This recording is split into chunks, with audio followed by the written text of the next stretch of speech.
नमस्कार दोस्तों। आज हमारी संसद में जो नाटक हुआ वो आप सबने देखा होगा, नहीं देखा होगा तो मैं बता दे रहा हूँ।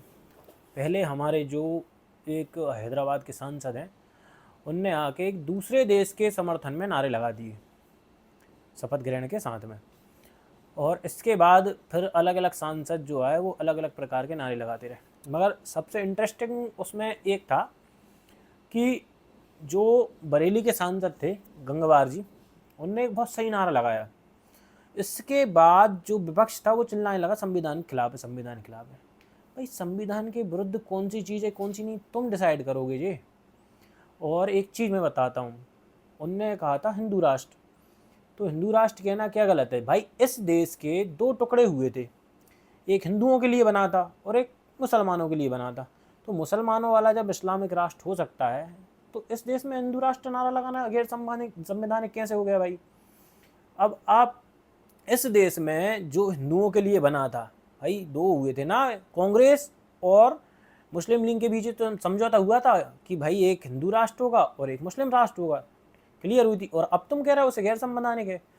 वैसे मैं मोदी जी से ये अपील करता हूँ कि जैसे इंदिरा गांधी जी ने राष्ट्रपति के हस्तक्षेप के द्वारा जो संविधान की प्रस्तावना थी उसमें दो तीन शब्द जोड़ दिए थे, तो मोदी जी राष्ट्रपति के एक आदेश से आप भी दो तीन शब्द जोड़ दीजिए। भाई भाई जो वो कर सकते हैं तो आप क्यों नहीं कर सकते। वैसे एक चीज़ मैं ये बात ज़रूर मानता हूँ मैं, जो इंदिरा गांधी जी थी, मोदी जी उनकी 1% भी नहीं है। भाई वो ब्रेव लेडी थी, वो जो करती थी डंके की चोट पर करती थी, गलत करे चाहे सही करे मगर दमदार थी वो।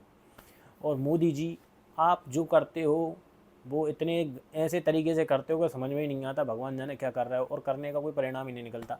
मैं आपके इतने सारे काम देख चुका, इतना बड़ा मैंडेट होने के बाद आप ऐसे ऐसे काम करें, आपने शर्म आती है शर्म।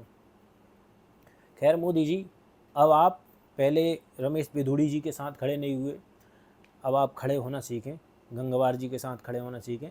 और पहले तो आपके पास बहुत ज़्यादा सांसद थे, आप उड़ी में रहते थे, अब आपके पास लिमिटेड सांसद हैं, इसलिए प्रत्येक सांसद के साथ खड़े होना सीखें और देश की आवाज़ को, देश की भावनाओं को समझें और देश के बहुसंख्यक वर्ग के जो है आवाज़ उसे समझें।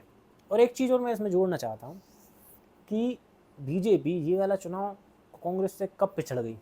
वो पिछड़ी जब जब उसका घोषणा पत्र आया। मैंने पहले कांग्रेस का घोषणा पत्र आया था, मैंने बड़े बारीकी से उसका एनालिसिस किया। भाई जब बीजेपी का घोषणा पत्र आया ना, तो ऐसा मतलब कोई सब्जी रख दी आपके सामने, दाल बना के ना उसमें नमक है ना मिर्ची है ना कुछ, ऐसा घोषणा पत्र था आपका। आप घोषणा पत्र में ही पिछड़ गए थे। देखो घोषणा पत्र बनाया था, उनने कहा कि हम अल्पसंख्यकों को प्राथमिकता देंगे, आप कह देते हम बहुसंख्यकों को देंगे। भाई वो 20% के लिए आवाज़ उठा सकते हैं, आप 80% के लिए उठाने में डर रहे हो भाई। 80% तो चाहे तो भाई आपको 500 साढ़े जितनी होती हैं उनमें से एक दो ही सीट कम होंगी, बाकी सब जिता देंगे।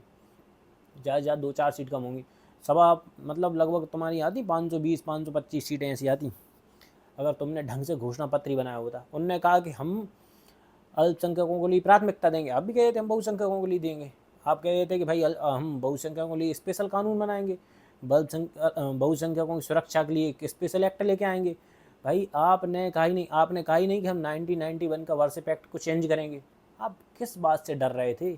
आपको जो जिस वर्ग का आप वोट लेना चाहते थे आपको एक भी नहीं मिला, आपको एक वोट भी नहीं मिला। समझ में आ रही बात। तो मोदी जी इस बार आप खड़े होना सीखें, देश की भावनाओं के साथ खड़े हों और इस बार आपको गंगवार जी के साथ खड़े होना चाहिए।